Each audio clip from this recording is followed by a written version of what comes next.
வணக்கம் நண்பர்களே. இன்றைக்கி நம்ம கூட அரசியல் களத்தில் உரையாடுறதுக்காக இணைந்திருப்பவர் வழக்கறிஞர் புவனேஸ்வரன் அவர்கள்.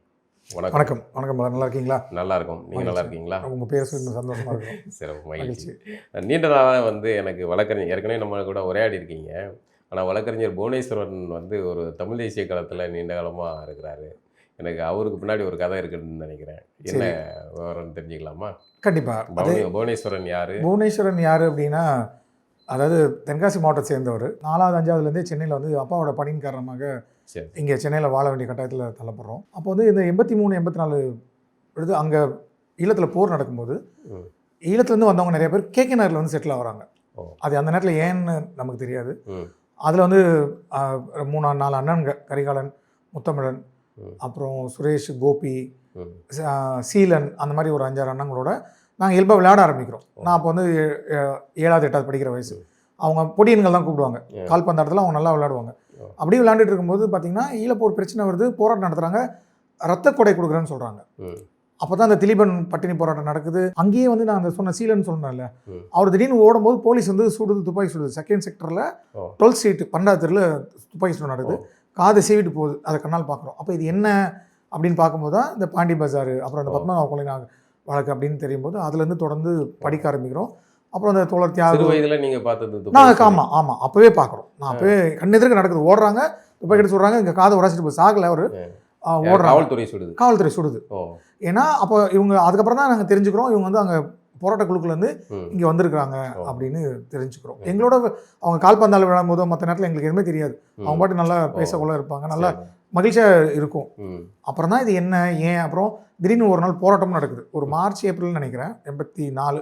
அந்த இந்திரா காந்தி சாவறதுக்கு முன்னாடி ஒரு பெரிய போராட்டம் நடக்குது. ரத்த கொடைலாம் கொடுக்குறேன்னு சொல்லுவாங்க. அப்போ போய் என்னன்னு கேட்கும்போது இது மாதிரி அங்கே இறந்து போகிறாங்க அப்படின்னு. அப்போ எங்கள் கூடயே ஒரு பையன், அங்கேருந்து வந்த பையன், அவன் பேர் குமரகுருவோ என்னன்னு நினைக்கிறேன், எங்கள் பள்ளி அரசு பள்ளியில் சென்னை மாநகராட்சி பள்ளியில் சேர்றான். அங்கே விட்டுட்டு திடீர்னு சேர்றான். அவனோட தமிழ் வேறு மாதிரி இருக்குது. அப்புறம் ஒவ்வொரு கதைகளாக கேட்கும்போது 9th என் கூட சி புவனேஸ்வரன் ஒரு பையன் படித்தான் 9th 10th. அவனோட பேசுறது அப்படியே தொடர்ந்து 84லேருந்து இந்த பயணம் ஆரம்பிக்குது. 90-92 அப்புறம் 12வது போயிடுறோம். காவிரி போராட்டம் நடக்குது. அரசு பள்ளியில் 12வது படிக்கும்போது பள்ளி மாணவர் தலைவராக இருக்கிறேன். அப்போ காவிரி போராட்டத்துக்காக பணம் வசூலிக்கிறதுன்னு கல்லூரிக்கு வரோம். அப்படின்னு பயணம் ஆரம்பிச்சாங்க.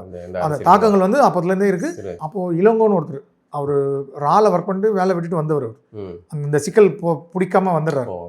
அவரோட உரையாடல், அவரோட பங்கு என்கிட்ட நிறையா உண்டு. அவர் படிக்க வைக்கிறதாகட்டும், சொல்கிறதாகட்டும். இயல்பாக நான் படிப்பேன், பட் அவர் சொன்னப்புறம் அந்த மாதிரி தேடி படிக்க ஆரம்பிக்கிறது அப்படின்னு ஆரம்பிச்சு. இப்போ நீங்கள் நீண்ட காலமாக தமிழ் தேசிய அரசியல், அதுவும் குறிப்பாக ஈழம் சார்ந்த விஷயத்தில் தீவிரமாக கவனிக்கக்கூடிய ஒரு நபர். இப்போ சமீபத்தில் நீங்கள் 2009 காலகட்டத்தில் ரொம்ப உக்கிரமாக இருந்திருப்பீங்க, ரொம்ப பெயின்ஃபுல்லாக இருந்திருப்பீங்க.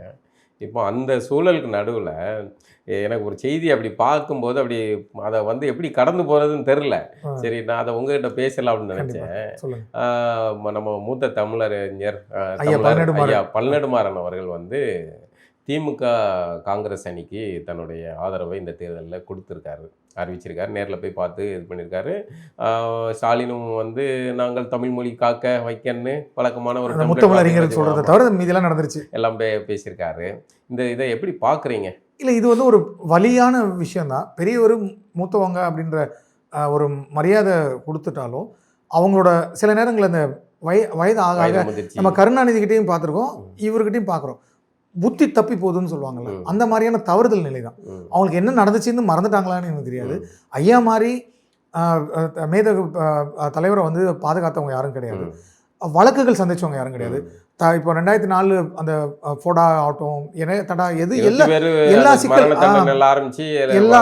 சிக்கல்லையும் சிரமப்பட்டவங்க. அந்த அளவுக்கு ஒரு சிரமத்தை யாரும் சந்திச்சிக்க முடியாது. தமிழர்களும் அவங்களை பாதுகாத்தாங்க, பொருளாதார ரீதியாகட்டும், வீடு மற்ற விஷயங்கள் எல்லாத்துக்கும் பாதுகாத்தாங்க. இப்போ தன் நிலை தவறி இந்த மாதிரி ஒரு சூழலுக்கு போகிறாங்க. என்னென்னா அமைதியாக இருந்திருக்கலாம். ஐயா நல்லகண்ணை எப்படி இறுதி காலங்களில் தன்னை பாதுகாத்துக்கிட்டு அவங்களோட 75 வரும்போது 100 90 வரும்போது எல்லாரும் கொண்டாடினாங்க. அந்த மாதிரி ஐயாவை கொண்டாடி இருக்கலாம். என்ன கட்டாயம்னு எனக்கு தெரியல. இப்படி ஒரு நிலைப்பாடு அவங்க எடுத்துருக்க வேண்டாம். இது ரொம்ப வருத்தமானது, வலியானது. ஏன்னா பாருங்க, பழநெடுமாறனே எங்களை ஆதரிக்கிறாங்கன்ற ஒரு நிலைமை இவங்க தள்ளி போவாங்க. இப்போ திமுக ரொம்ப தடுமாறிட்டு இருக்கு. இப்போ நீங்கள் தமிழ் தேசியம், தமிழர் அப்படின்றத இந்த தேர்தல் வரும்போது அவங்க ரொம்ப போராடி கைப்பற்ற முயற்சி பண்ணுவாங்க. முத்தமிழறிஞர்னு சொல்லிட்டு இருந்த கருணாநிதி தமிழின தலைவர்னு கிடைக்கும் போது தான் மேதகு மேலே ஏறி வரும்போது அவரால் ஏற்றுக்க முடியல.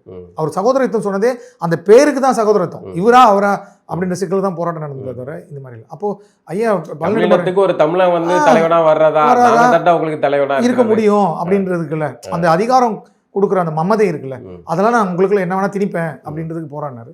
அந்த மாதிரி ஐயா பழனிவேல் ஒதுங்கிட்டு இல்லைன்னா ஒரு நாம் தமிழர் கட்சிக்கு நாங்கள் ஆதரவு கொடுக்குறோம்னு சொல்லலாம்.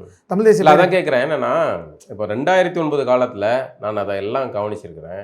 அப்போ வந்து திமுக கூட்டணியில் இருந்த விசிகா உட்பட எல்லாரையும் வெளியே வந்துடணும், திமுக வந்து தனிச்சு விட்டுறணும் அப்படின்னு அரசியல் செஞ்சதில் பழனிவேல் அவர்கள் முக்கியமான பங்கு வகித்தாங்க. அந்த கூட்டணிக்கு எதிராக வேலையில் பார்த்தாரு. குறிப்பாக ஏன்னா ஈழப்போரை எப்படியா நிறுத்திடணும் ஒரு கடும் போராட்டம் கடி. அப்போ அந்த வேலை அப்படிலாம் இருந்த ஒருவர் இன்னைக்கு அதே அந்த இனப்படுகொலைக்கு மறைமுகமாகவோ நேரடியாகவோ கை நனைக்கப்பட்ட ரத்தத்தில் கை நனைக்கப்பட்ட காங்கிரஸோ திமுகவையோ இன்னைக்கு ஆதரிக்கிறதுக்கான வார்த்தைகள் எப்படி பேச முடியும்? கூச்சமா இல்லையா? கண்டிப்பா நீங்க இதை வந்து கொஞ்சம் நாகரிகமான வார்த்தைகள் நான் சொல்றேன்னு நினைக்கிறேன். உண்மையில எனக்கு வந்து ரொம்ப வருத்தமா இருக்கு, வருத்தமாகவும் கொந்தளிப்பாகவும் இல்லை. என்ன சூழல்னா நான் அதான் சொல்றேன், நீங்க சொல்ற மாதிரி நம்ம அவர் தன்னிலை மாறினாலும் மறந்தாலும் நாங்கள் அவரை பார்க்குற மதிப்பு இருக்குல்ல, அதுலேருந்து பிறல வேணாம்னு நினைக்கிறேன். இது வந்து இதையும் ஒரு இனதுரோகமாக தான் நம்ம பார்க்கணும். ஏன்னா நீங்கள் எந்த பக்கம் நிற்கிறீங்கன்னு ஒன்று இருக்குது. ஏன்னா பாதிக்கப்பட்ட பக்கம் நிற்கிறேன்னா பாதிப்பை ஏற்படுத்துகிற பக்கம் நிற்கிறமான்றது இருக்குது. நீங்கள் இன்னைக்கு ஏதோ ஒரு காரணத்தை சொல்லி அது பாஜக சொல்லலாம், இல்லை அதிமுக ஆதரிக்க முடியாதுன்னு சொல்லலாம். நீங்கள் ஏன் ஒரு இயக்கமாக இருந்தவங்க ஒரு தேர்தல் அரசியலுக்கு உள்ளே போகணுன்னு அவசியமே இல்லை, நீங்கள் ஆதரவு கொடுக்க வேண்டிய அவசியம் இல்லை. அப்படியே நீங்கள் ஆதரிக்கிறதா இருந்தாலும் இப்போ தமிழினத்துக்காக ஒருத்தர் குரல் கொடுத்துட்டு சீமான் மேலே வந்துட்டு இருக்காரு, அவரோட உங்களுக்கு முரண் இருக்கலாம். ஆனால் தமிழ் தேசியன்றது நீங்கள் எல்லாருக்கும் பொதுவானது தானே. சீமான் மட்டும் அவருக்கு பட்டா எழுதி கொடுக்கல. அப்போ நீங்கள் ஏன் நீங்கள் நாம் தமிழர் கட்சி ஆதரிங்க, இந்த தமிழ் தேசிய பேர் இயக்கத்தை ஆதரிங்க. சீமான் அவர்கள் கூட சின்ன சின்ன முரண் இருக்கு. வந்து அவர் வந்து இன்னைக்கு தமிழ் தேசிய அரசியலை அரங்க கூட்டத்தில் இருந்த தமிழ் தேசிய அரசியலை பொதுவெளி கொண்டு வந்துட்டாரு, வாக்கரசியல் கொண்டு வந்துட்டாரு அப்படின்னு இருக்கு. இப்போ மணியரசன் ஐயா அவர்களுடைய அமைப்பு நேரடியாக சீமானே ஆதரவு கொடுக்கறேன்னு சொல்றாங்க அப்படின்னு அவங்க அறிவிச்சிட்டாங்க. உங்களுக்கு என்ன பிரச்சனை இருக்கு? எனக்கு தெரியல. நீங்க சீமானே ஆதரிக்க வேணாம் சார். சரி, நீங்க சீமானே ஆதரிக்க வேண்டாம். சீமான் நம்ம நம்மளுடைய நோக்கமா அது கிடையாது. ஆனால் திமுக காங்கிரஸ் கூட்டணியை ஆதரிக்காதீங்கன்னு சொல்லலாம். அந்த மனசு எப்படி வந்ததுன்னு கேக்குறேன். திமுக காங்கிரஸ் கூட்டணி நாளைக்கு ஜெயிச்சே கூட போட்டுங்க, ஜெயிக்கட்டுங்க. ஆனா நாம ஒரு தமிழனா வந்து நம்ம எப்படி ஆதரிக்கலாம்? கண்டிப்பா அதுக்கு கூடவே கூடாது. அவருக்கு ஏதோ கட்டாயம் இருக்கான்னு தெரியல. மேபி ஏதாவது வீடு கொடுக்குறோம், வாசல் கொடுக்குறோன்னு சொன்னாங்களா எனக்கு தெரியாது. இல்ல இந்த வயதுக்கு அப்புறமா அவருக்கு இல்ல அவரோட பாதுகாப்பு இருக்குல்ல. இப்போ நீங்க நம்ம ஒரு புறந்தள்ள முடியாது. ஐயா தேவனார் பாவனாருக்கு பார்த்தீங்கன்னா கேட்க நல்ல முக்கில் ஒரு வீடு இருக்கும், பாண்டிச்சேரி இல்லத்துக்கு எதிர்க்க ஒன்று இருக்கும். அந்த மாதிரி ஏதாவது ஒரு பாதுகாப்பு தேவைப்படலாம். இவ்வளோ நாள் உழைச்சாங்க, நம்மளை யாரும் பாதுகாக்கலாம்னு நினைக்கிறாங்களா என்னன்னு தெரியாது. நான் அதுக்குள்ள போகணும்ல, அந்த விமர்சனத்துக்கு போகலாம் விரும்பினேன். ஆனால் நீங்கள் உங்களோட அந்த அறம் சார்ந்த கோவம் இருக்குல்ல, எனக்கு அதனால நான் இதை சொல்ல வேண்டியிருக்கு. அவருக்கு என்ன கட்டாய தேவையோ தனிப்பட்ட தேவையோ இருந்ததுன்னு தெரியல, அதனால அவர் சமரசம் பண்ணியிருக்கலாம். ஆனால் அது வன்மையாக கண்டிக்கிறதுக்கு தமிழர்கள் இனிமேல் வந்து பழனிவேல் ஐயாவை அந்த குரலை இனி ஏற்றுக்கொள்வதற்கு மறுதளிப்பாங்க. எந்த காரணம் கொண்டும் ஏற்க மாட்டாங்க. அவரும் ஒரு புறந்தள்ளப்படுவார். ஏன்னா நம்ம கருணாவாகட்டும் யாராக இருந்தாலும் நமக்கு எதிராக தமிழினத்துக்கு எதிராக போகிற யாரையும் ஏற்றுக்கொள்கிற மனநிலை, மன்னிக்கிற மனநிலையும் இல்லை. நீங்கள் பார்த்தீங்கன்னா சுபமுத்துக்குமரன் உயிர் போனதாகட்டும், வீரப்பனை நீ கொண்டாடுறதாகட்டும், என்னன்னா அவங்க கடைசி நேரத்தில் தமிழ் தேசியம் பேசினாலும் தெளிவாக பேசினாங்க, ஒரு வீரத்தோடு நின்னாங்க. நீங்கள் இத்தனை வயது வரைக்கும் இதை நின்றுட்டு ஆனால் நீங்கள் இப்படி ஒரு அவச்சொல்லுக்கு ஆளாகி இது திமுக ஜெயிக்குது தோக்குதுன்றது புறப்பட்டு, ஆனால் என்னைக்குனாலும் நீங்கள் ஒப்பிடப்படுவீங்க. இந்த மாதிரி பழனிவேல் ஐயா 2026 தேர்தலில் ஆதரிச்சாங்க அப்படின்னு ஒரு அவச்சொல்லுக்கு ஆளாகி வரலாற்று பிழை, வரலாற்று பிழை. இது அவரோட வாழ்க்கையில் மிகப்பெரிய பிழை. இதை செஞ்சிருக்கவே கூடாது, வன்மையாக கண்டிக்கத்தக்கது. இந்த 26 தேர்தலும் பார்த்தீங்கன்னா கவனிச்சிங்கன்னா இப்போ நடக்க போகுது.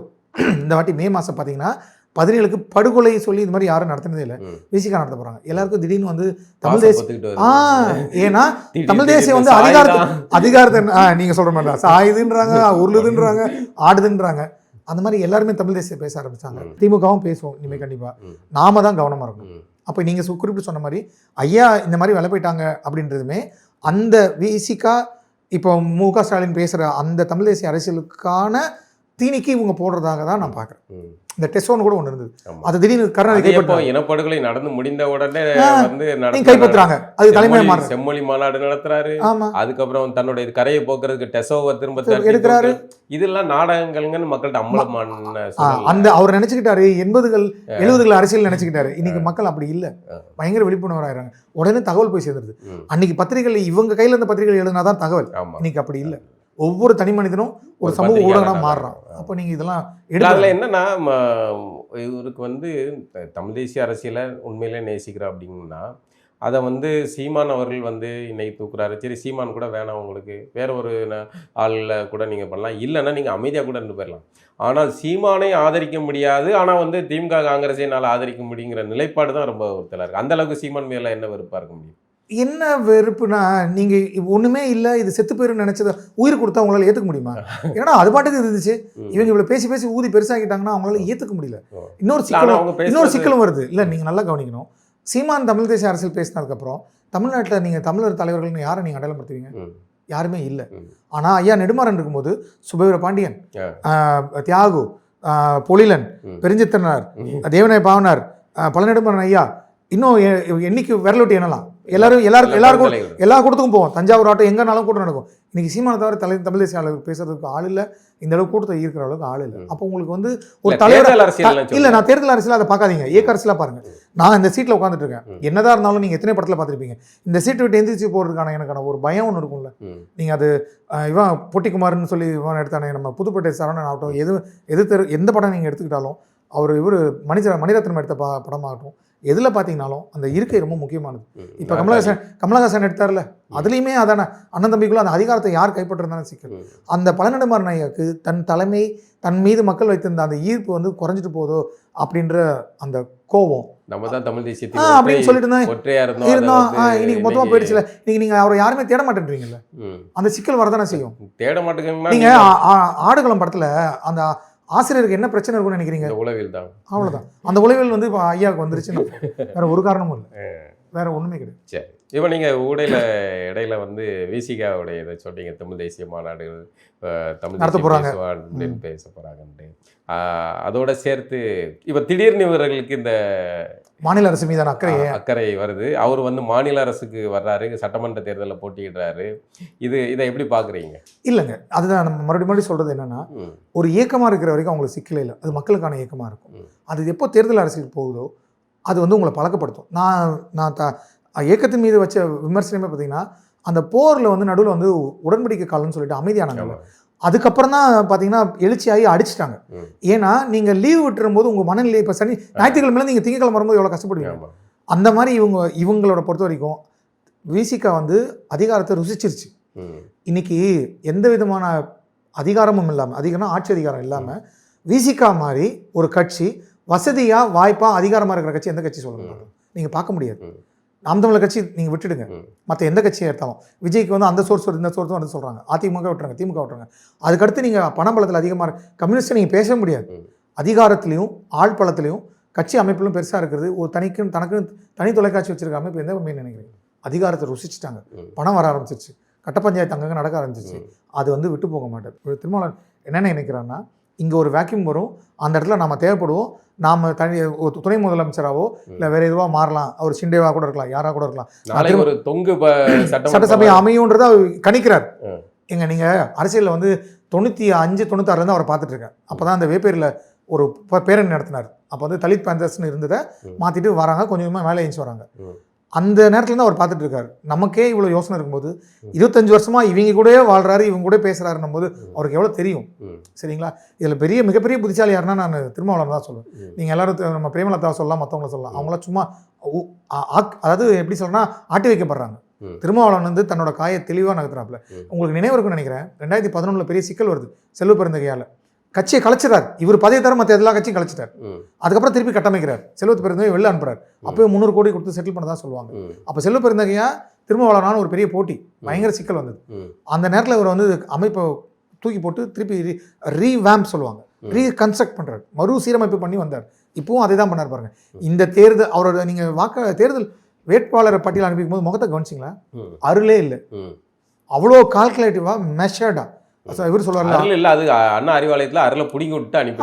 அப்படி கிடையாது. இங்க கட்சி இவ்வளவு மோசமா தனக்கு கைவிட்டு போகுதுன்ற கவலையில பண்றாரு. அவர் சீட்டு கொடுத்துருக்க ஆள்லாம் யாரும் நினைக்கிறீங்க? சிந்தனை செல்வன் விட்டுருங்க, வன்னியரசை விட்டுருங்க, இதெல்லாம் யாருன்னு சொல்லுங்க. உங்களுக்கு யாருன்னே தெரியாது. ஏன்னா ஜெயலலிதா மாதிரி தனக்கான ஆள்கள் வரணும்னு நினைக்கிறார். இங்க விசிகால யார் வந்தாலும் திமுக என்ன பண்ணுது? வாங்கிருது. அதிமுக யார் வந்தாலும் வாங்கிருது. நாம் தமிழர் கட்சியில் யார் வந்தாலும் வாங்கிருது. அப்போ நீங்கள் என்ன பண்ணுவார் அவர்? அந்த சிக்கல் தான். நீங்கள் ஆர்எஸ்எஸ் எப்படி வேலை செய்தோ அதை விட மிக சாதுரியமாக வேலை செய்யக்கூடாது திமுக. நான் திருப்பி சொல்கிறேன், ஆர்எஸ்எஸ் கற்றுக் கொடுக்குறதே திமுக தான். நான் இதை பல தடவை சொல்லியிருக்கிறேன். நீங்கள் பிராமண எதிர்ப்புன்றதே அப்படி கட்டமைக்கப்பட்டதானுங்க. அதிகாரம் வந்து 1918 வெள்ளக்காரன் சொல்கிறான், நாங்கள் இரட்டை தேர்தல் முறை கொண்டு வர போகிறோம், ஈக்குவல், அதாவது நாங்கள் பவரில் இருந்தாலும் உங்களை ஜனநாயகப்படுத்துறதுக்காக கொண்டு வரேன்னு சொன்னோன்னே முதல் போய் நின்று அவங்க தானங்க, நம்ம போலியே. நம்மளால வெற்றிவேல் வீரவேல்னு சொன்னால், போருன்னு சொன்னால், விடுதலைன்னு சொன்னால், உப்பு சத்தியாகிரகம்னு சொன்னால், ஒத்துழைமை இயக்கம்னு சொல்லி போராடி தான் இந்த பைத்தியக்கார எங்கள் தலைவர் வ.உ. சிதம்பரம் வந்து கப்பல் கட்டுறேன்னு சொல்லி இருக்கிற சொத்தை அழிச்சு நாளைக்கு மண்ணெண்ணெய் வாங்குற ரேஷன்கள் நின்னாப்புல. இந்த குடும்பம் எங்கேயாவது ஒரு நாளாக கஷ்டப்பட்டுருக்கா? ஒரு ஜெயிலுக்கு போயிருக்கா? யாருமே பார்க்க முடியாது. அவன் அதிகாரத்தை ருசிக்க ஆரம்பிச்சிட்டான். ஏன்னா அவன் 450 வருஷமா விஜயநகர பேரஸில் பழகிட்டான். அவன் எப்படி அதுல இருந்து வெளில போவான்? 800 ஆண்டுகள் அவர்கள் செழிப்பாக எங்க நம்மள ஆண்டுகிட்டு இருக்கவங்க தான். இப்போ திராவிடத்தின் பேர்ல அவங்க ஆண்டுகிட்டு இருக்காங்க. விடுதலை கிடைச்சிருச்சுன்னு நினைக்கிறீங்க, நம்ம சுதந்திரம் அடைஞ்சிருச்சுன்னு நினைக்கிறீங்க. மக்கள் தேர்ந்தது கிடையவே கிடையாது. விஜயநகர பேரரசு இன்று வரையும். அதனாலதான் ராமசாமியார் பதட்டமாயி என்ன டக்குன்னு அவனுகிட்ட போது அதிகாரம், நீ அதுக்கு வெள்ளக்காரி அம்மா நீ விட்டு போயிட்டா இவனு அடிச்சு பிடிட்டானு என்ன பண்றது? அந்த பதட்டம் தான் அவருக்கு. சுதந்திரம், அது சுதந்திரம் கிடைக்கிறத விட இங்க வந்து விஜயநகர யாருக்கிட்ட அதிகாரம் இருக்கு அப்படிங்கிற இதுதான் அதுக்கு. ஏன்னா நிலம் வந்து அப்போ அதிகாரத்தை கொடுத்துச்சு. நிலம் எல்லாம் அவங்க கையில இருந்துச்சு. கைவிட்டு போயிருச்சுன்னா எவ்வளவு பெரிய சிக்கல். அது அவங்க இன்னைக்கும் அந்த கோவமே இதுல இருந்துன்னு வருது. கோவமே வந்து நம்மகிட்ட நிலம் இருக்கு, செல்வ செழிப்பு, அதிகாரம் இருக்கு. ஆனா வந்து வெள்ளக்காரனுக்கு உதவியாளரா இருக்கிறதெல்லாம் இவனும் நல்லா இருக்கானுவன், பிராமணன் போக முடியல. இருந்தாலும் அவன்கிட்ட போய் நமக்கு இவன் நம்மகிட்ட கை கட்டி நின்றவன், வேலை பார்த்துட்டு இருந்தவன், இப்ப நம்ம போய் அவன்கிட்ட வந்து கேட்க வேண்டியிருக்கு, துறைகிட்ட கொஞ்சம் பரிந்துரை பண்ண வேண்டியிருக்கு அப்படிங்கிற கட்டுப்பாடு. அதிகாரம் கொடுக்குற மமதை வந்து அவனை காலி பண்ணு. அதை நம்ம என்ன எப்படி புரிஞ்சுக்கிட்டோம்னா, நம்ம பிராமணர் அல்லாதவர்னு எடுத்துக்கிட்டோம். ஆனா அவர்கள் எப்படி எடுத்துக்கிட்டாங்கன்னா, பிராமணர் நாயக்கர் அவர்கள் விஜயநகர அரசு அப்படின்னு எடுத்துக்கிட்டாங்க. நமக்குள்ள அந்த நுணுக்கமான அரசியலை வந்து நம்ம புரிஞ்சுக்கிறதுக்கு ஈழத்துல 5 லட்சம் பேர் சாவு. ஈழத்துல ஒரு பெரிய இனப்படுகொலையை நம்ம சந்திக்கிறோம். அந்த விலை கொடுத்தோம்னா உங்களுக்கு அறிவு வருது. இதுல வந்து பாத்தீங்கன்னா, அதே இந்த விசிகாவுடைய இதுல பாத்தீங்கன்னா கூட்டணி இது இப்போ தொகுதி இது பண்றாங்க, பங்கீடுகள் பண்றாங்கல்ல, அதுல வந்து தேமுதிகங்கிற ஒரு கட்சி இல்ல. அது முடிஞ்சு விஜயகாந்தால் கட்டி அமைக்கப்பட்டது, விஜயகாந்தாலே முடிஞ்சு போச்சு. விஜயகாந்தால முடியல, திமுகவால் விஜயகாந்தை முடித்து வைக்கப்பட்டது. முடிச்சு வைக்க, ஆமா, அவங்க தான் செஞ்சாங்க. அப்போ முத நாள் வரைக்கும் திமுக கடுமையாக விமர்சிச்சுக்கிட்டு இருந்த பிரேமலதாவை கூட்டு வந்து வலுக்கட்டாயமாக அதிக சீட்டு கொடுக்குறாங்க. அண்ணன் வேல்முருகனுக்கு ஒரு சீட்டு கொடுக்க முடியாதவர்கள் தேமுதிக கேட்காத தொகுதிகளை அள்ளி கொடுக்கறதுக்கு பின்னாடியும் விசிகாவுக்கு கட்டம் கட்டி அனுப்புறதுக்கு பின்னாடியும் என்ன அரசியல் எடுக்கணும்? நான் நீங்கள் சமீப நாட்களாக பார்த்தீங்கன்னா தெலுங்கு சார்ந்த கட்சிகளோ இயக்கங்களோ திமுக கிட்ட போகுது. அதை நீங்கள் நல்லா கவனிக்கலாம். ஒரு 4-5 வருஷமாக நீங்கள் என்ன திடீர்னு தமிழ் தேசியம் பேசுகிறீங்க, நீங்கள் என்ன பெரிய இதுவா அப்படின்னு கேட்குற காணொலிகளை பார்த்துருக்கலாம். வைகோ சொல்லியிருப்பார், இவனுங்க திடீர்னு தமிழ் தேசியம் பேசிட்டு வரானுங்க அப்படின்னு பேசியிருப்பார். வைகோ தான் நம்மளோட ஞானக்கண்ணை திறந்து வைத்த வார்த்தை. வைகோ அவர்களே நம்ம வாழ்நாளில் மறக்கவே கூடாது. அதாவது அவ்வளோ பிரச்சனை இருந்தப்போ அவர் சொல்றாரு, இப்போ கொஞ்சம் பேர் தமிழ் தேசியம் பேசிட்டு திராவிட இயக்கத்தை அழிச்சிடலான்ட்டு வர்றாங்க. அதிமுகலரு திமுகலரு எதுல ஆனா நம்ம திராவிடர்லாம் ஒன்னா நிக்கணும் அப்படின்னு சொல்றாருல்ல. நுணுக்கம் பாருங்க, எவ்வளவு நுணுக்கமான இது. தமிழனா ஒண்ணு சேரல, என்ன பிரச்சனை, உனக்கு என்ன பிடிக்கல, அப்போ நீ யாரா இருந்த அப்படிங்கறத கேள்வியா நம்ம யோசிக்க ஆரம்பிச்ச பிறகுதான், ஆஹா எதிரிகள் தான் உங்களுக்கு சொல்லி கொடுக்குறாங்க அப்படிங்கிறத கண்டுபிடிச்சோம். கம்பெனி சீக்ரெட் அப்போதான் கண்டுபிடிச்சோம். உண்மையில என்ன அளவுல நான் அப்படிதான் தெரிஞ்சுக்கிட்டேன். அப்போ இவங்க என்ன பண்றாங்கன்னா, தெலுங்கு, அதாவது வட மாவட்டங்கள்ல இந்த பக்கம் ரெட்டியார், நாயக்கர், இந்த திருச்சி சைடெலாம் போனீங்கன்னா ஒரு 2-3 சமூகங்கள் இருக்குது. அவங்கள எங்கேயும் விட்டுடக்கூடாது. நீங்கள் முதல்ல கருணாநிதி போட்டியிட்ட தொகுதி எது தெரியுமா? லால்குடி. அது தெலுங்குக்காரங்க இருக்கிறாங்க, சரிங்களா? இவங்க எப்பவுமே திட்டமிட்டு தான் எந்த வேலையும் செய்வாங்க. சென்னை எங்கள் கோட்டை காசு சொன்னது காரணம் என்ன? பொட்டி ஸ்ரீராமில் தெலுங்கு எங்களுக்கு சென்னை வேணும்னு கேட்டதுக்கு என்ன வித்தியாசம் இருக்குது? ஒன்றும் கிடையாது. முழுக்க தெலுங்கு லாபி. அந்த தெலுங்கு லாபி எல்லாம் இப்போ ஒன்று சேர்க்கிறது. ஏன்னா தமிழ் தேசிய அரசியல் அதிகாரத்துக்கு வந்துச்சுன்னா நாம் ஒன்றுமில்லாத ஆக்கப்படுவோம். அதில் ஒரு நியாயமும் இருக்குது. ஏன் நியாயம் இருக்குதுன்னு கேட்டிங்கன்னா, அவங்களோட நிலம், தொழில் முதலீடு இங்கே இருக்குது. அதை காப்பாற்றுறதுக்கு அவன் போராடுவான். நமக்கு தான் அறிவு வேணும். நம்ம திமுக அதிமுக ஓட்டு போடணுமா அப்படின்ற அறிவு நமக்கு வேணும். ஏன்னா கோயம்புத்தூர்லேருந்து ஒரு லாபி செயல்படுறதா அவர் தோழர் இராமுருகன் தொடர்ந்து எழுதிட்டு வருவார். அங்கே யார் இருக்காருன்னு நினைக்கிறீங்க? நாயக்கர், நாயுடுகள் தான் இருக்கிறாங்க. அவங்க விட மாட்டாங்க. நீங்கள் அந்த மான்செஸ்டர்னு சொல்கிறாருல்ல, ஏன்னா அவன் பணத்தெல்லாம் அங்கே போட்டு வச்சிருக்காங்க. இப்போ ராம்ராஜ் காட்டன் யாருன்னு நீங்கள் நினைக்கிறீங்க? ஒரு நாயுடு வருது. அப்போது இந்த லாபி இருக்குல்ல, அது யாருக்கு ஃபண்ட் பண்ணணும்னா இவங்க தான் பண்ணணும். நீங்கள் திமுக வளர்ந்து வந்ததே பார்த்தீங்கன்னா ஆதீனங்களால் வளர்க்கப்பட்டது. சும்மா ஒன்றும் வளர்ந்துடல. இப்போ இன்றைக்கே நம்ம திறநிதின்னு சொல்கிறோம், உண்டியல் கொடுக்குன்னு சொல்கிறோம், டிவிகேக்கு வந்து லாட்ரி பணம் கொடுக்குறேன்னு சொல்கிறாங்க. அப்போ அன்றைக்கி எப்படி கட்சி நடத்திருப்பாங்கன்னு நினைக்கிறீங்க? இந்த பணம் முழுக்க முழுக்க அதிகாரத்தை தங்கள் சொத்துக்கை பாதுகாக்க தெலுங்கு லாபி செய்கிற விஷயம். அப்போது இந்த நீங்கள் திமுக கூட்டணி எடுத்து பார்த்தீங்கன்னா, நீங்கள் கம்யூனிஸ்ட் கூட மேலே கூட நான் அதை குற்றச்சாட்டு வைப்பேன், சரிங்களா? அது மதுரையிலேருந்து சு வெங்கடேசன் ஆகட்டும், இல்லை யாராக இருந்தாலும் பார்த்தீங்கன்னா அந்த தெலுங்கு லாபி இதை விட்டுடக்கூடாதுன்றதுல தெளிவாக இருக்குது. அதனால திமுக கூட்டணி கிடையாது, தெலுங்கு ஊர்காயா தமிழை வந்து தொட்டுக்கிறாங்க. தெலுங்கு கூட்டணி நீங்கள் சொல்லுங்கள், நான் இனிமேல் திமுக கூட்டணி தெலுங்கு கூட்டணி அப்படி சொல்லிக்கலாம். அந்த கூட்டணியில் இருக்க அப்போ அப்படி இருக்கும்போது நல்லா கவனிச்சிங்கன்னா, பிரேமலதா வீட்டில் 3 பேர். யார்? பிரேமலதா போட்டிடுறாங்க, அவங்க பையன் போட்டிடுறான், அவங்க தம்பி சுதீர் வந்து ராஜ்யசபா எம்பி ஆகிட்டாப்லையா, விட்டுடுங்க. 8 சீட்டு நாயுடு சீட்டு, 2 சீட்டு. அதில் பொது தொகுதி வந்ததுனால, தனி தொகுதி வந்ததுனால தான் வேற ஒருத்தர் கொடுக்குறாங்க, இல்லாட்டி கொடுத்துருக்க மாட்டாங்க. 2 பேர் தான் நாயுடு அல்லாதோர். மீதி 10 சீட்டில் 8 சீட்டும் ராஜ்யசபா ஒன்றும் சேர்த்தினா 9 சீட்டும் திமுக கொடுத்து முழுக்க. தனி தொகுதி அதை கூட தேடி பார்த்தா வந்து ஏதாவது தெலுங்கு இருக்கலாம். அறிஞர்கள்லாம் இருக்காங்களா, தெலுங்கு பேசுகிற அறிஞர்கள்லாம் இருக்காங்களா, அந்த மாதிரி இருக்கலாம், நம்ம குறை சொல்ல முடியாது. ஒரு சிக்கலும் இல்லாமல் பணம் கொடுக்காம நீங்கள் வந்து 8% 12% வந்துட்டீங்க. விசிகா வந்து 25 வருஷம் தேர்தலில் நின்று தான் இன்னைக்கு அங்கீகாரம் பெற்றிருக்கு. நாம் தமிழர் கட்சி அங்கீகாரம் பெற்றுச்சு. எதுல இருந்து வந்துச்சு? ஒரு சீட்டு ஜெயிக்கல. அனிதா பல இடங்கள்ல ஒரு சீட்டு ஜெயிக்கல, ஆனா அங்கீகாரம் பெற்றுச்சு. ஒரு வயசான பாட்டிலாம் நடந்து போகுது, எவனா வந்தா செருப்பால் அடிப்பேன், உள்ள விட்டுறாதீங்கப்பா, இந்த தன் கையில அந்த பணத்தை சேமிப்பு பணத்தை கொடுக்கும். அப்போ மக்கள்கிட்ட வந்து அந்த உணர்வு உள்ளார்ந்த உணர்வு வந்து வேட்டல் விருப்பம் வந்து கிளர்ந்து இதா இருக்கு. அதை வந்து அது பேசி தான் நடக்கும். ஒரு நாளோட உடனே நடந்துடாது. தன் மக்களுக்கு தன் இனம் சார்ந்த அக்கறை என்னைக்கும் இருக்கு. தமிழினத்துக்கு அது குறையாது. ஜல்லிக்கட்டுக்கு இருந்ததும் இன எழுச்சி தான். அதான் அந்த மாதிரி இன எழுச்சி வந்துட்டு இருக்கு. இதை என்ன பண்ணாலும் தான் உங்களுக்கு 5000 ரூபா போட்டுறாங்க ரேஷன் கார்டில். இது வரைக்கும் நடந்திருக்கா? இப்போ என்ன பண்றாங்க, நாங்கள் 8000 ரூபாய் கூப்பன் கொடுக்குறோன்னு சொல்றான். என்னையா நம்ம தம்பி இடுமோனம் கார்த்தி ஒரு குடிசை முன்னாடி வேதானத்துக்கு முன்னாடி போய் இந்த வீட்டில் இந்த குடிசையில் எங்கேயா ஃப்ரிட்ஜ் வைக்கிறதுன்னு கேட்குறாங்க. நியாயம் தானே? நீங்கள் வாழ்றதுக்கே தகுதி இல்லாமல் நாங்கள் இருந்துட்டு இருக்கோம். இன்னும் அரசு பள்ளிகள் இல்லை, கல்லூரிகள் இல்லை, வேலைவாய்ப்பு இல்லை. இப்படி போராடிட்டு இருக்கும்போது நீங்கள் 8000 கொடுக்குறேன் 10,000 கொடுக்குறேன். அந்த டிவி கொடுத்து கெடுத்தாங்க ஞாபகம் இருக்காங்க, அந்த நாடகங்கள் போட்டு மக்களை கெடுத்தாங்க பார்த்தீங்களா? அந்த மாதிரி இவங்க இந்த மாதிரி இலவசங்களை கொடுத்தோ பொருளை கொடுத்தோ கெடுத்துட்டு இருக்காங்க. மக்களுக்கும் வேற வழி இல்லை. அன்னைக்கு அந்த 1000 ரூபா கிடைச்சா பெரிய விஷயம். இன்னைக்கு நான் மறுபடியும் சொல்கிறேன், இவங்க தெரிஞ்சோ தெரியாமலோ மக்கள் பணத்துலேருந்து கடன் வாங்கி கொடுத்தாலோ அந்த 1000 ரூபாய்க்கு அந்த தேதி வந்தால் பணம் வராதான்னு எதிர்பார்த்துட்டு இருக்க குடும்பம் தான் தமிழ்நாட்டில் இருக்குது. நாம் தமிழர்களை ஒன்றிணைந்து இதை மாற்றாத வரைக்கும் இது சரியாகாது. மக்களுக்கு என்ன மனநிலை ஆயிட்டுனா, அதாவது கருணாநிதி போகும்போது என்ன பண்ணாரு, எல்லாரையுமே கருணாநிதி ஆக்கிட்டு போயிடாரு. அது இப்ப செய்யல, 67ல இருந்து செஞ்சுட்டு இருக்காரு. இப்ப செய்யல.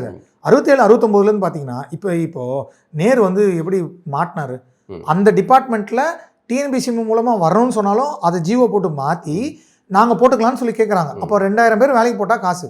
கருணாநிதி பாத்தீங்கன்னா 69ல பதவிக்கு வந்தோடனே தனக்கான ஆட்களை அரசுல தான் உருவாக்குறாரு. ஏன் அரசு ஊழியர்கள் வந்து கருணாநிதிக்கு பலமா இருந்தாங்கன்னு நீங்க நினைக்கிறீங்க? எல்லாரும் கருணாநிதியால் அமர்த்தப்பட்டவர்கள். இப்பதான் டிஎன்பிசி எவ்வளவு பேருன்னு இப்ப கணக்கு எடுத்து பாத்தீங்கன்னா தான் தெரியும். அது இன்னைக்கு தலைமைச் செயலகத்துல நான் போய் நீ சாப்பிட்றேன்னா எனக்கு அன்னைக்கு கருணாநிதி வேலை வாங்கி கொடுத்தா நன்றி நினைப்பேன்னு நினைக்க மாட்டேன். அது ஒண்ணு தலைமைச் செயலகத்துல போய் நீங்க தமிழ்ல பேசி காரியம் சாதிக்கிறத விட தெலுங்குல பேச நடக்கும். அது நீங்க அப்பட்டமான உண்மை. என்னவா இருக்குது தமிழ்நாடு? அப்ப எப்படி ஆள்கள் அவர்கள் போட்டிருப்பாங்க. இன்னும் ஒரு நுணுக்கமான, திருச்சிக்கு எம்ஜிஆர் மாத்திரம் சொன்னா பதறது யாரு நீங்க நினைக்கிறீங்க? இவங்க தான் பதறினாங்க. ஏன்னா இவங்க முதலீடு எல்லாம் இங்க இருக்கு, திருச்சிக்கு தூக்கிட்டு போயிட்டா அவ்வளவுதான் போச்சு அப்படின்னு பதறினாங்க. அதனால இவங்க லேசப்பட்டவங்க கிடையாது. அதை பார்த்தீங்கன்னா இன்னொரு அடுத்த 2009 காலகட்டத்தோடைய தொடர்ச்சியாக ஒரு விஷயம் நடந்திருக்கு. சொல்லுங்க. அந்த சம்பவத்துக்கும் 2009க்கும் பெரிய தொடர்பு இருக்கு. 2G வழக்கு, அதுல வந்து காத்துல கூட ஊழல் பண்ணாங்கன்னு தான் வந்து காங்கிரஸை சொல்லி முடிச்சாங்க. இங்கேயும் இவர்களை பின்னாடி அப்புறப்படுத்தணும் வைங்களேன். அந்த வழக்குல தொடர்புடைய ஒரு ஆடியோ வந்து யூடியூபர் ஒருத்தர் வந்து வெளியிடுறாரு. அந்த யூடியூபர் மீது இப்போ வழக்கு இவர் நோட்டீஸ் அனுப்பியிருக்காப்ல. அவரு போயா அப்படின்ட்டாப்ல. அதெல்லாம் மன்னிப்பெல்லாம் கேட்க முடியாது, சாரி மன்னிப்பெல்லாம் கேட்க முடியாது அப்படின்னு சொல்லிட்டாங்க. எப்படி பாக்குறீங்க? இப்ப இந்த இந்த ஆடியோ வெளியே வந்தது மூலமா 2 விஷயம் நடந்திருக்கு. ஸ்டாலினை அவர் பாராட்டியிருக்காப்ல, ஆடியோல பயங்கரமா பாராட்டியிருக்காப்ல. அது வந்து வைகோ சொன்னது ஒரு விதம்னா அவர் சொல்றதான் சொல்லிருக்காங்க. இப்போ அதனுடைய பாதிப்பு அண்ணா அறிவாலை கிச்சன் கேபினெட்டோட வெடிக்கும். அது என்ன நடக்கணுங்கிறது. அடுத்ததா வந்து இந்த வழக்கு பழையபடி தூசி தட்டி எழுப்பப்படுமா என்ன? ஏன்னா அதுல 2-3 வார்த்தைகள்லாம் வருது. பல பங்குகள்லாம் வந்து போயிருக்கு அப்படின்னு சொல்றாங்க. பணம் இங்கதான் போச்சுன்னு பேரே சொல்றாரு, குறிப்பிட்டு சொல்றாரு. அப்போ அதாவது எனக்கு நான் மறுபடியும் சொல்றேன் என்னன்னா, பாஜகவோட இவங்க உடன்படிக்கை வைக்கலன்னா சிபிஐ வழக்கு பிரச்சனை வரல, அவர் ஜட்ஜி உட்காந்து வெயிட் பண்றாரு, யாரும் வரலன்னு சொல்றாரு. இவங்க மேல்முறையீடுக்கு போல. நீங்க வந்து அரவிந்த் கெஜ்ரிவாலை வெளியில் விட்டவுடனே உடனே என்ன பண்ணுறாங்க, அவரை இமீடியட்டாக ஹைகோர்ட்டில் போட்டு அப்பீல் கொண்டு போகிறாங்க. நீங்கள் ஏன் திமுகவுக்கு கனிமொழிக்கு எதிராகவும் ராஜாக்கு எதிராகவும் போல? நான் மறுபடியும் சொல்கிறேன், கனிமொழியை இவங்க கைகளை வச்சுக்கிட்டு இங்கே அதிகாரத்தை கைப்பற்றலான்னு பாஜக வேலை செஞ்சுட்டு இருக்கு. அவங்களும் போராடி பார்த்தாங்க, ஆனால் சீட்டு கொடுக்கல. கனிமொழி எப்போவும் வந்து பாஜக கையில் போயிட்டாங்க. அதிமுக மட்டும் கைப்பற்றுதுன்னு சொல்றதெல்லாம் அப்பட்டமான பொய். பாஜக திமுகவை கைப்பற்றுவதற்காக இந்த மாதிரி அதிகாரத்தில் ருசியை கொடுத்து வச்சிட்டு இருக்கு. இடி ரைடு வரும்போது நேராக மு.க. ஸ்டாலினும் உதயநிதி ஸ்டாலினும் ஏன் போய் பார்த்தாங்க? அதுக்கப்புறம் எதுவுமே நடக்கல. ஏன்? மண் குவாரி நடக்கும்போது அவ்வளோ பிரச்சனை வந்தது, அவ்வளோ பெருசு அளவு போனாங்க, அது ஏன் நடக்கல? டாஸ்மாக் ஊழலில் வந்து ஏன் வந்து அமைதியாக இருக்கிறாங்க? இப்போ நேரு மீது போடுற தாக்கத்தை ஏன் கட்சி மீது போட மாட்டேன்றாங்க அப்படின்னு கேட்டிங்கன்னா, எப்போ மு.க. ஸ்டாலின் எப்போ வெள்ள கூட பிடிச்சிட்டு போய் நின்னாரோ அங்கேயே அது முடிஞ்சு போச்சு. பவர்ஃபுல்லான ஒரு வெப்பன் இருக்கு அப்படின்னு வச்சுட்டு இருக்குன்னு சொல்லி இவங்க கமுக்கமா போயிட்டாங்க. எடப்பாடி வந்து நேரடியாக அடிமைன்னு சொல்றாங்க. இவங்க தான் அவங்கள தான் ராஜ விசுவாசமான அடிமைகள் யாருன்னு பார்த்தீங்கன்னா திமுக தான். அதனால இந்த ஆடியோ வந்திருக்கு, அரசு எந்த அளவுக்கு வேலை செய்ய தெரியாது, மக்கள் மத்தியில் இது ஒரு பேசு பொருளாக மாறி இருக்கு. கண்டிப்பாக இப்போ பிடிஆர் பழனிவேல்ராஜன் ஆன மாதிரி இவருக்கு எந்த விதமான முக்கியத்துவம் ஏற்கனவே இல்லை, பெருசாக ஒன்றும் எனக்கு தெரிஞ்சு நடக்க போகிறதில்ல. நீங்கள் அதில் கருணாநிதியோட புத்திசாலித்தனம் பார்க்கும். தகத்தாய சூரியன் சொல்லியிருப்பாரு, அதை தாண்டி என்ன பண்ணிருப்பானா, அவன் தலித்துன்றனால தான் நீங்க இப்படி பண்றீங்க அப்படின்னு சொல்லி போய் தள்ளி விட்டுறது. அந்த தள்ளி விடுறதுல அதுக்கு பின்னாடி போய் ஒளிஞ்சுக்கிறது இல்ல. அதான் சொல்லுவேன், இவர் அந்த பக்கம் தள்ளி விட்டு கேடயத்தை முன்னாடி வச்சிருக்கிறது. அப்படி யாராவது பேச முடியுமா? நீங்க அரசியல போய் ஊழல் செஞ்சவன போய் தலித்துன்னு சொல்லிட முடியுமா? உச்சநீதிமன்ற நீதிபதி கர்ணனை வந்து அப்படி விட்டீங்களா? யாரும் விடல இல்ல, அவர் தலித்துன்னு அதை எடுக்கவே இல்லையே. அப்போ நீங்க ஊழல் செஞ்சியா இல்லையான்னு பேசணுமே தவிர தலித்துன்றனால நீங்க இப்படி பண்றீங்க அப்படின்ற அயோக்கியத்தனம் இருக்குல்ல, அந்த மாதிரி தான். இப்போ என்ன பண்ணிட்டாங்க, ஏன்னு சொல்லிட்டாங்க. நீங்க சொன்ன மாதிரி நோட்டீஸ் அனுப்பிச்சாப்புல, நீ என்ன வேணா அனுப்பி நான் பாத்துக்கிறேன்னு சொல்லிட்டாப்புல. ஏன்னா அதுல பேசியிருக்கிறதுல அவர் மறுக்கவே இல்லை. வழக்கறிஞர் தாக்கீது அனுப்பிச்சாரு, அதில் அவர் மறுத்து பேசவே இல்லை. நீ எப்படி இதை சொல்ல போச்சு, எனக்கு மான நஷ்டம் கொடுத்து தான் கேட்குறாரு. நான் அப்படி பேசலான்னு மறுத்துருக்கணும், நான் அப்படி சொல்லவே இல்லைன்னு சொல்லிடணும், இல்லை அதில் இருக்க பொய்ன்னு சொல்லிடணும், இல்லை பரிசோதனைக்கு உட்படுத்துன்னு சொல்லிடணும். எதுவுமே இல்லாமல் நீங்கள் எடுத்த உடனே நோட்டீஸ் அனுப்ப வேண்டிய காரணம் என்ன? நீங்கள் இவ்வளோ பதறீங்க. அப்போ நீங்கள் பேசுறது தானே. வைகோ பேசினாரு, பிடிஆர் பழனிவேல்ராஜன் பேசினாரு, ராஜாவும் பேசியிருக்காரு. நமக்கு இப்போ வெளியில தெரிஞ்சிருக்கு, கட்சிக்குள்ள நிறைய பேர் பேசிட்டு தான் இருக்கான், யாரும் பேசாமலாம் இல்லை.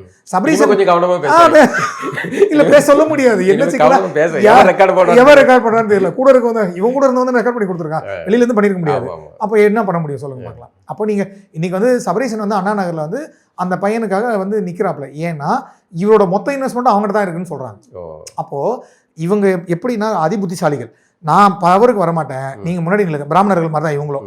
நான் பவருக்கு நேரடியாக வரல, நீங்க நில்லுங்க, அடிவோட வாங்கிக்கோங்க, உதவ வாங்கிக்கோங்க, அதில் கிடைக்கிற ருசியை நான் ருசிச்சுக்கிறேன் அப்படின்னு நிற்கிற ஆளுங்க தான் இந்த மாதிரி ஆளுங்க. இந்த லாபி அவ்வளோ சீக்கிரத்தில் விடாது. பாஜகவும் வந்து இதை காமிச்சிக்கிட்டு கொண்டு போவோமே தவிர. ஏன்னா ஒரு ஸ்டேட்மெண்ட் வந்தது, அதானி வந்து திமுக மறுபடியும் அதிகாரத்துக்கு வரணுன்றது விரும்புகிறாரு அப்படின்னு சொன்னாங்க. அதை மறந்துடுங்க. மார்ச் 12 ஒரு ஒப்பந்தம் கையெழுத்து போடுறாங்க. 25 ரூபா ஒரு யூனிட்டுக்கு நாங்கள் வாங்குறோன்னு சொல்லி, சாரி 5 ரூபா ஒரு யூனிட் வாங்குறோன்னு சொல்லி 25 வருஷம் ஒப்பந்தம் போடுறாங்க. உங்களுக்கு யார் இந்த அதிகாரத்தை கொடுத்தது? உங்களுக்கு தெரியும், மார்ச் 28 டிக்ளேர் பண்ண போகிறாங்க தெரியும், டிக்ளேரும் பண்ணிட்டாங்க. நீங்கள் 15ஆம் தேதி ஒப்பந்தம் போட வேண்டிய கட்டாயம் இருக்குது, அதான் அதானிகிட்ட போட வேண்டிய கட்டாயம் இருக்குது. அப்போ நீங்கள் இவ்வளோ நாள் அதானின்னு சொன்னது பொய் தானே. அப்போ எவ்வளோ மோசமாக ஏமாத்துறீங்க. ராகுல் காந்தி வந்து அதானி வேற பிஜேபி வேற இல்லைன்னு சொல்லிட்டு இருக்காரு, உனக்கு நல்லா தெரியும். நீங்கள் எல்லாமே ராகுல் காந்தி தான் பிரதமராக சொல்கிறீங்க, அப்படியேப்பட்ட அதானிகிட்ட நீங்கள் எப்படி ஒப்பந்தம் போடுவீங்க? அப்போ நீங்கள் யாரு? இன்னொரு நுணுக்க இது என்னன்னா, அதிமுக ஆட்சி காலத்தில் இந்த மாதிரியான பாஜகவுடைய திட்டங்கள் எல்லாம் இங்கே கொண்டு வந்தாச்சுன்னா இங்கே எதிர்ப்பார்கள், கடுமையாக எதிர்ப்பார்கள். அதிமுக ஆட்சியில் செயல்படுத்த முடியாது. எனக்கு உங்களோட வாசகம் ஒண்ணு நல்லா ஞாபகம் இருக்கு, என்னைக்குமே தயவுசெய்து திமுகவை எதிர்கட்சியா வச்சிருங்க, அவங்கள மாதிரி வைக்க கூடாது. இல்ல நீ அது ஒரு முதல்ல அப்போ ஒரு நிலைப்பாடு எடுத்திருந்தீங்க, திமுக மாதிரி சேர்ந்து எதிர்கட்சி கிடையாது நீங்க சொல்லி ஞாபகம் இருக்கா? அந்த மாதிரி அவங்களை கடைசி வரைக்கும் வச்சிருக்கூடாது. விஜயகாந்த் வந்த மாதிரி யாராவது வந்துட்டு போட்டோம், ஆனா அவங்க அதிகாரத்துக்கு மட்டும் வந்துடக்கூடாது. அத்தனை துரோகங்களையும் அத்தனை தமிழ் இன எதிர்ப்பு எதெல்லாம் செய்யணுமோ அதெல்லாம் செய்வாங்கன்னு சொல்றேன். இந்த மதுரவாயில வந்து அந்த மாதிரி நிறுத்தி வச்சது கூவம் வந்து வெள்ளம் வந்துருச்சு அப்படின்னு சொல்லிட்டு அதை அவ்வளோ செலவு பண்ணதை நிறுத்துது. இவங்க வந்தோடனே முதல் கையெழுத்து போட்டது அதுதான். மதுரவாயில துறைமுகம் இருக்கு பாத்தீங்களா, அதை இணைச்சி இதை போட்டு இப்போ வேலை நடந்துட்டு இருக்கு. கூவத்தில் நீங்க பாத்தீங்கன்னா எங்க பார்த்தாலும் தெரியும், அங்கங்க மண்ணக்குள்ளி விட்டு வச்சிருப்பாங்க. அப்ப என்ன ஆகும்? உங்களுக்கு சிக்கல் பெரிய மழை வரல வந்தா என்ன ஆகும்? உயிர் போனா யாரோ உயிர் தானே. நீங்க இன்னைக்கு வரைக்கும் மொழி போராட்டம் ஆகட்டும் இல்ல வேற மற்ற போராட்டங்களோட செத்ததெல்லாம் தமிழை தான் இருப்போம். சரிங்களா? நீங்கள் இவங்க ஜனவரி 22, 27 கொண்டாடுறாங்களே, நீங்கள் படங்கள் எடுத்து பாருங்கள், பேர்கள் எடுத்து பாருங்கள், யார் வேணால் பார்த்துட்டு போங்க, தமிழர் செத்து போயிருப்பான், இவன் அதிகாரத்தை பயன்படுத்தியிருப்பான். இதுதான் கதை. இதை தவிர வேற ஒன்றுமே கிடையாது. இவர்களை மாதிரி மிக சிறந்த தமிழர்களுக்கு தமிழர்கள் அதிகாரத்தை பெறுவது திராவிடர்கள். ஆமாம். நன்றி தோழர். நன்றி, மிக்க நன்றி.